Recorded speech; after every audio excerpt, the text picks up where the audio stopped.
Yan guys, yan natin sila kung paano gumawa ng ng plancha. Sa India to guys, ito yung sarili silang machine.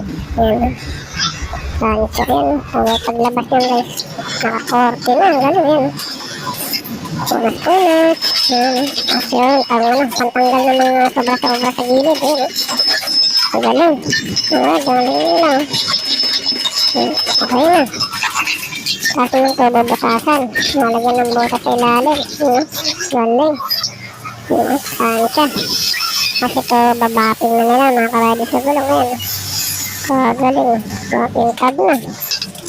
Kala mo talaga, stainless. Kasi lulubog nila sa tubig na may chemical. Ayan.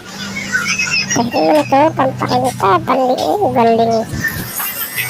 Ba talaga? Okay na. Kala mo, nakakrang. Galing.